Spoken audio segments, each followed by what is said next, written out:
بسم الله الرحمن الرحيم. الحمد لله رب العالمين، والصلاة والسلام على سيد المرسلين محمد وآله وصحبه أجمعين. أما بعد، قال الله تبارك وتعالى في القرآن المجيد والفرقان الحميد: أعوذ بالله من الشيطان الرجيم. بسم الله الرحمن الرحيم. إن الله لا يحب الظالمين. وقال النبي صلى الله عليه وسلم: من قتل دون ماله فهو شهيد، ومن قتل دون دمه فهو شهيد، ومن قتل دون دينه فهو شهيد، ومن قتل دون أهله فهو شهيد، أو كما قال عليه الصلاة والسلام.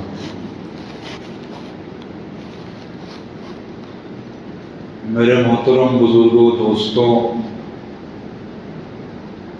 اللہ تبارک و تعالیٰ کا شکر و احسان ہے کہ اللہ تبارک و تعالیٰ نے ہم سب کو اس کے گھر میں جمع فرمایا اور نماز جمعہ ادا کرنے کی توفیق عطا فرمائی۔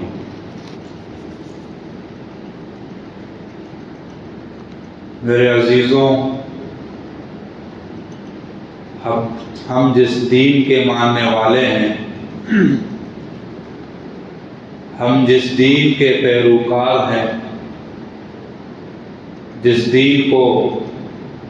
دین کا ہم انتساب اپنی طرف کرتے ہیں، اور اسی وجہ سے ہم مسلمان کہلاتے ہیں، ہم کو مسلمان کہا جاتا ہے، ہم کو مومن کہا جاتا ہے، ہم کو مسلم کہا جاتا ہے۔ اس دین کے اندر بندوں پر، انسانوں پر، لوگوں پر اور رعایا پر کسی قسم کی زیادتی نہیں ہوتی ہے۔ وہ دین آزادی کا حکم دیتا ہے، آزادی کی تبلیغ کرتا ہے، آزادی کا درس دیتا ہے کہ دنیا میں جتنے انسان ہیں سب آزاد ہیں، ان کو آزاد ہو کر رہنا ہے، ایک مالک کی عبادت کرنا ہے۔ گویا کہ اسلام نے انسان کی آزادی خالق کی غلامی کو محدود کر دیا ہے۔ اللہ کے نبی صلی اللہ علیہ وسلم کی جب بعثت ہوتی ہے، ہم اس دور کا جائزہ لیتے ہیں تو وہاں لوگ طرح طرح کی مصیبتوں میں، طرح طرح کی پریشانیوں میں، طرح طرح کی تکالیف میں گھرے ہوئے تھے۔ ان پر پابندیاں تھیں، حکومتوں کی طرف سے، بادشاہوں کی طرف سے، امراء کی طرف سے، وزراء کی طرف سے، یہاں تک کہ وہ آزادانہ طور پر سانس نہیں لے سکتے تھے۔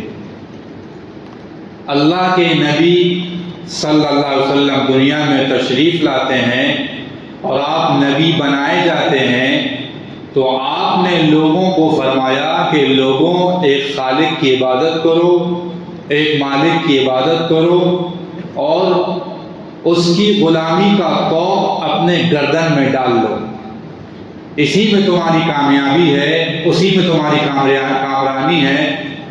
اور آپ نے یہ صدا لگائی، مکے سے نکل کر مدینے میں پہنچی، اور روم اور ایران میں پہنچی، اور شام، عراق، مصر میں پہنچی۔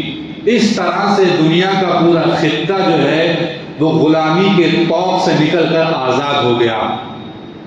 ورنہ رومن ایمپائر اور پرشین ایمپائر جو اس وقت پوری دنیا کو چلا رہے تھے، پوری دنیا کے اندر حکومت کر رہے تھے، لوگ ان کی غلامی کے ماتحت تھے، لوگ ان کے غلام تھے، لوگ ان کے نوکر چاکر اور خادم تھے، وہ اپنی خواہشات نفسانی کے لیے جس طرح چاہتے ان کا استعمال کرتے، ان کا استحصال کرتے، ان کا استحصال کرتے اور ان کی بے خونی کر دیتے۔ یہاں تک کہ مورخین نے لکھا ہے، کتابوں میں لکھا ہے کہ ایسا حال تھا کہ اپنی شادی بیاہوں کے اندر بادشاہ، امراء، وزراء، رؤساء، بادشاہ، یہ لوگ اپنی شادیوں میں غلاموں کو جلاتے تھے، ان کی روشنی میں لائٹ جلاتے تھے، روشنی کرتے تھے اور روشنی پھیلاتے تھے، قہقہے لگاتے تھے۔ یہاں تک کہ لکھا ہے کہ جب وہ تیر اندازی کرتے تھے، تیر اندازی کی مشق کرتے تھے تو کسی انسان کو درخت سے باندھتے تھے اور اس کی آنکھ کی پتلی پر تیر کا نشانہ لگاتے تھے تو وہ انسان تڑپ تڑپ کر مر جاتا تھا۔ میرے عزیزوں، میرے کہنے کا مقصد یہ ہے کہ انسان دنیا میں آزاد پیدا ہوا ہے۔ ہم دیکھ رہے ہیں کہ جو ملک کا ماحول بنایا جا رہا ہے، آج 14 اگست ہے اور کل 15 اگست ہے، کس طرح اخبارات کے ذریعے، ریڈیو کے ذریعے، میڈیا کے ذریعے، ٹیلی ویژن کے ذریعے پورے ملک میں آزادی کی خوشی کے پروگرام منعقد ہونے والے ہیں، اور ضرور ہونا چاہیے۔ اگر ہم اس کی تاریخ کو دیکھتے ہیں، اور سب سے پہلے جملہ معترضہ کے طور پر میں کہوں کہ اس ملک کی تاریخ پر 22 پردے ڈال دیے گئے ہیں۔ جو حقیقی تاریخ آزادی کی ہے وہ تاریخ ہم کو نہیں بتائی جاتی ہے، اس تاریخ کو توڑ مڑوڑ کر ہمارے جامعات کے اندر، مدارس کے اندر، مکاتب کے اندر، سرکاری اسکولوں کے اندر، پرائیویٹ اسکولوں کے اندر اس تاریخ کو پڑھایا جاتا ہے، اس تاریخ کو بتایا جاتا ہے۔ حالانکہ ہماری تاریخ یہ ہے کہ اس ملک کو بنانے میں، اس ملک کو سنوارنے میں، اس ملک کو چمنستان بنانے میں، اس ملک کو سونے کی چڑیا کہلوانے میں سب سے بڑا کردار مسلمانوں کا ہے۔ یہ وہی مزاج تھا جو اللہ کے نبی نے دنیا کا بنایا تھا، اپنے صحابہ کا بنایا تھا۔ صحابہ جس میدان میں گئے، جس ملک میں گئے، مسلمانوں کو، انسانوں کو آزاد کیا، انسانوں کو خالق کا غلام بنایا، انسانوں کو لوگوں کے غلامیت سے نکالا، عبدیت سے نکالا اور اعلان کیا کہ اے لوگوں تم آزاد پیدا ہوئے ہو، اے لوگوں تم ایک خالق کے بندے ہو، ایک خالق کے پجاری ہو، تم کو ایک خالق کو ماننا ہے۔ میں آپ سے واقعہ بیان کرتا ہوں، ربیع بن عامر جب رستم کے دربار میں جاتے ہیں، رستم کہتا ہے کہ مَلَّذِي جَاءَ بِكُمْ، کیوں آئے ہو، ہمارے پاس کیوں آئے ہو؟ اور وہ رستم جو ایران کے بادشاہ کا سپہ سالار تھا، جو رستم تھا، جو سپہ سالار تھا، جنرل تھا، وہ کہتا ہے آپ کیوں آئے ہو؟ ربیع بن عامر کا آپ قول سنیے، فرماتے ہیں اللہ ابتعثنا من شاء من عبادت العباد الى عبادت اللہ وزیق الادیان الى عدل الاسلام ومن جور الادیان الى عدل الاسلام ومن زیق الدنیا الى ساعتها۔ یہ آپ اعلان کرتے ہیں یہ مزاج اسلام نے بنایا تھا، یہ مزاج قرآن نے بنایا تھا، یہ مزاج اللہ کے نبی نے بنایا تھا کہ انسان آزاد پیدا ہوا ہے۔ آپ فرماتے ہیں اللہ نے ہم کو بھیجا ہے، اور اس کے بھیجنے کا مقصد یہ ہے کہ ہم بندوں کی عبادت سے اللہ کی عبادت کی طرف نکالیں، ہم دنیا کی تنگی سے دنیا کی وسعت کی طرف نکالیں، ہم مذاہب کے ظلم سے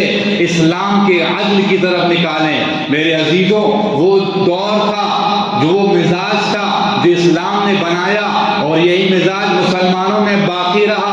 مسلمان مراکش گئے، مسلمان افریقہ کے جنگلوں میں گئے، مسلمان مصر گئے، مسلمان شام گئے، مسلمان لیبیا گئے، مسلمان الجزائر گئے، جہاں بھی گئے انہوں نے یہ پیغام کو عام کیا، اے لوگوں تم آزاد پیدا ہوئے ہو، اے لوگوں تم ایک خالق کے مالک ہو، تم ایک خالق کے بندے ہو، ایک خالق کے غلام ہو، تم کو اس مالک کی عبادت کرنا ہے، اس کو اپنا مالک جاننا ہے، تمہارا اگر تم مخلوق کو اپنا خدا بناؤ گے، اپنے نفس کو اپنا خدا بناؤ گے، دنیا کے اندر دھتکارے جاؤ گے، اللہ تعالیٰ تم کو دھتکارے گا۔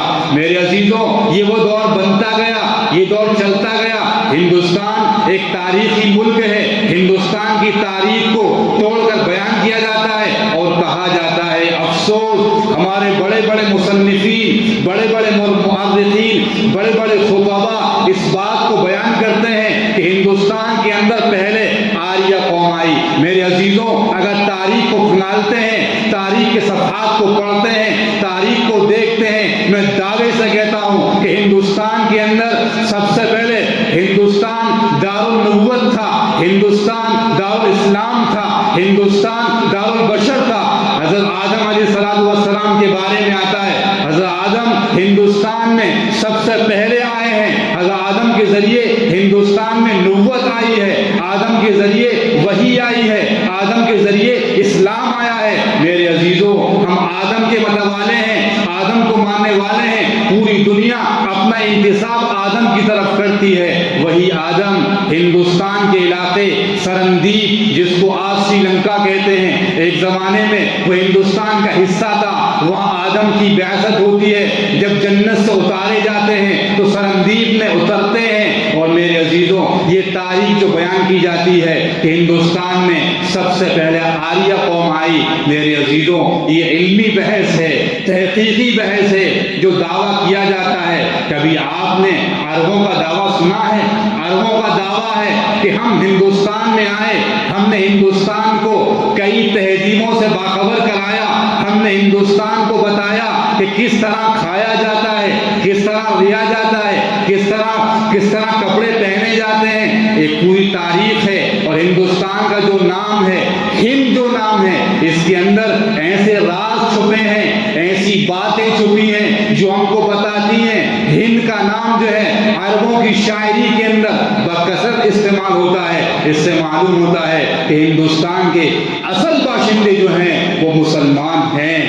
یہ بات ماننا پڑے گی۔ تاریخی شواہد کی بنیاد پر میں آپ سے کہتا ہوں، جو ہماری کتابوں کے اندر اور نصاب کے اندر جو پڑھایا جاتا ہے کہ محمود غزنوی ہندوستان آیا، اس وقت مسلمان ہندوستان آئے، میرے عزیزوں، یہ بات تاریخی بنیاد پر صحیح نہیں ہے۔ محمود غزنوی کا دور بعد کا دور ہے۔ میں آپ سے کہتا ہوں، آدم علیہ السلام جب دنیا میں آئے تو انہوں نے سرندیپ میں قدم رکھا، جس کو شری لنکا آج کہا جاتا ہے، اور یہ اس وقت ہندوستان کا ایک مستقل حصہ تھا۔ اس وقت وحی آتی ہے، دنیا کا پہلا انسان جو مسلمان ہے، جو نبی ہے، وہ ہندوستان میں آتا ہے، اور ہندوستان میں اللہ تعالیٰ کے مشن کا اعلان کرتا ہے، اللہ کی توحید کا ڈنکا بجاتا ہے۔ اے لوگوں، تمہارا خالق ایک ہے، تمہارا مالک ایک ہے۔ میرے عزیزوں، اس طرح پورا سلسلہ چلتا ہے۔ پھر محمود غزنوی کا دور آتا ہے، یہ بہت بعد کا دور ہے۔ محمود غزنوی ہندوستان آتا ہے، اس نے ہندوستان کو فتح کر لیتا ہے، شمال سے جنوب تک ہندوستان کا دورہ کرتا ہے۔ اس کے بعد دوسرے خاندان آتے ہیں، اس کے بعد تغلق آتے ہیں، لودھی آتے ہیں، اور غوری آتے ہیں، اور غلاموں کی حکومت آتی ہے۔ میرے عزیزوں، میں تاریخ کو سمیٹ کر، وقت کم ہے، آپ کے سامنے پوری بات رکھتا ہوں۔ پھر بعد میں مغلوں کا دور آتا ہے۔ مغل ایمپائر کے اندر مسلمانوں نے دنیا کو کیا دیا، مسلمانوں نے ہندوستان کو کیا دیا، ایک بڑی بحث جو عام طور سے میڈیا کے ذریعے ہم سے پوچھی جاتی ہے کہ مغل سامراج نے، مغل ایمپائر نے ہندوستان میں 1100 سال، بلکہ مسلمانوں نے ہندوستان میں 11 سال حکومت کی ہے، تو کیا دیا ہے؟ میں آپ سے کہتا ہوں کہ ہندوستان میں مسلمانوں نے وہ چیزیں دی ہیں جو ہندوستان کی معیشت کو عروج پر پہنچاتی ہیں۔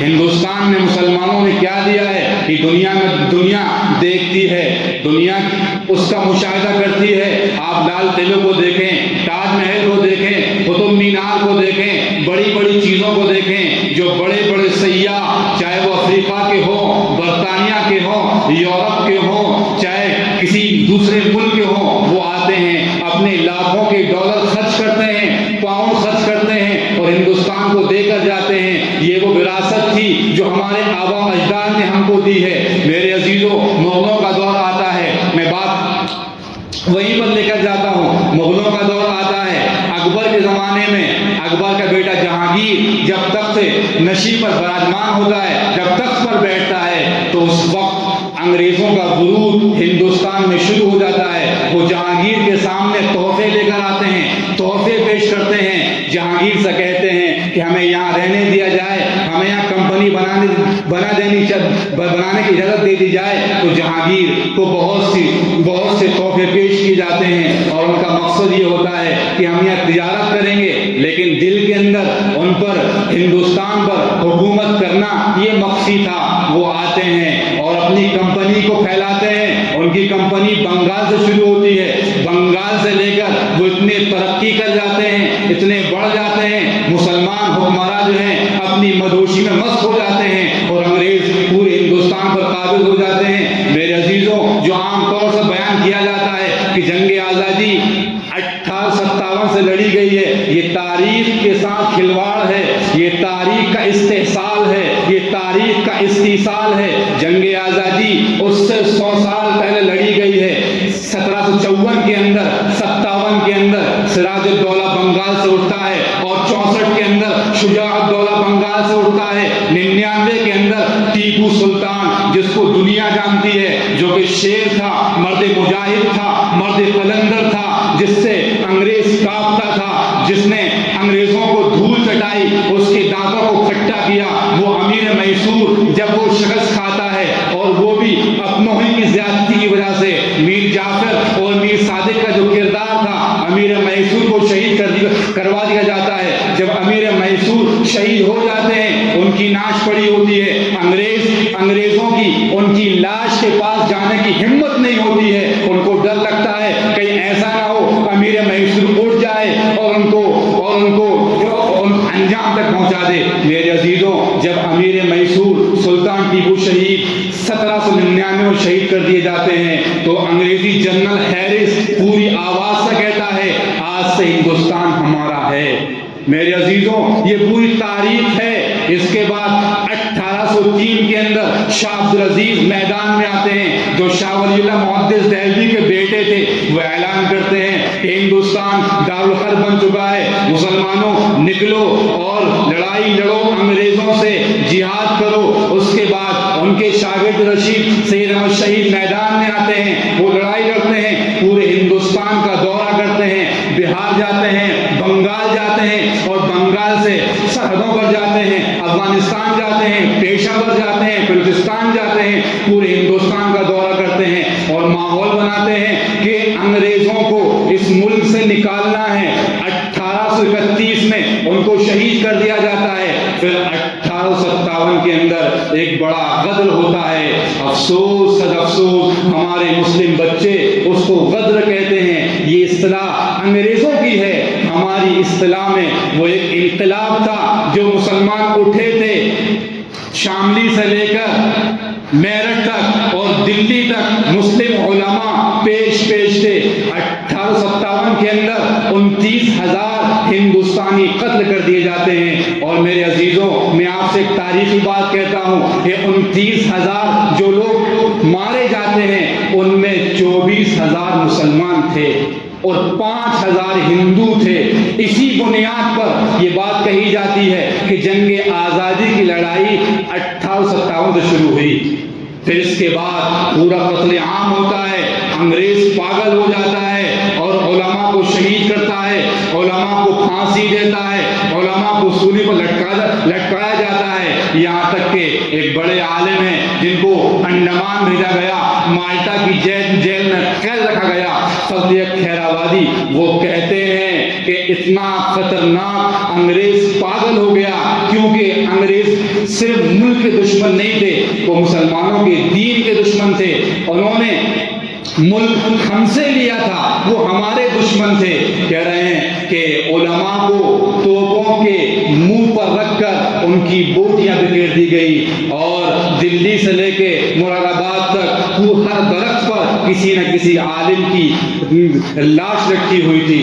یہ میرے عزیزوں، یہ وہ تاریخ ہے جو چھپائی جاتی ہے، بتائی نہیں جاتی ہے۔ آج آپ آپ دیکھیں، جائزہ لیں، مدارس کے اندر، اسکولوں کے اندر، چاہے وہ سرکاری جامعات ہوں، سرکاری اسکول ہوں، کس طرح اس تاریخ کو توڑ مڑوڑ کا بیان کیا جاتا ہے۔ جو بعد کے لوگ آئے وہ 1920 میں آئے، جب مسلمانوں نے پورا میدان سجا دیا تھا، انگریز اپنی آخری دہانے پر تھے اور مسلمانوں نے 57,000 علماء کو شہید کروا دیا تھا۔ اس کے بعد دوسرے لوگ آئے جن کو پوری دنیا میں ہیرو بنا کر پیش کیا گیا اور کہا گیا کہ ان کی قیادت میں جنگ آزادی لڑی گئی ہے۔ میرے عزیزوں، اپنے بچوں کو بتائیں، اپنے گھر والوں کو بتائیں کہ اس ملک کو سنوارنے میں، اس ملک کو بنانے میں جتنا کردار مسلمانوں کا ہے، یہ تاریخی شواہد ہیں، یہ تاریخی حقائق ہیں جن پر پردے ڈالے گئے ہیں اور ڈالے جا رہے ہیں۔ اپنے بچوں کو بتانا ہے، اپنی اولادوں کو بتانا ہے، اپنی نسلوں کو بتانا ہے کہ یہ ملک ہمارا پدری وطن ہے، ہم اس کے وارث ہیں۔ ایسا نہیں ہے کہ ہم بھگا دیے گئے ہیں یا کہیں سے آ گئے ہیں، بلکہ ہمارے علماء نے، ہمارے پوروجوں نے، ہمارے بزرگوں نے اس کو سجانے میں بہت خون پسینہ ایک کیا ہے۔ میرے عزیزوں، وقت میں تاریخ بہت لمبی ہے، اگر بیان کی جائے تو گھنٹے نکل جائیں گے۔ بس کہنا یہ ہے کہ اپنے بچوں کو بتائیں، اپنی نسلوں کو بتائیں کہ اس ملک کے حقیقی باشندے ہم ہیں۔ ہم نے اس ملک کو ایسی چیزیں دی ہیں جن چیزوں کے ذریعے اس ملک پوری دنیا کے اندر رش کی نگاہ سے دیکھا جاتا ہے۔ اللہ تعالی ہماری ان تمام باتوں کو قبول فرمائے۔ وآخر دعوانا ان الحمد للہ رب العالمین۔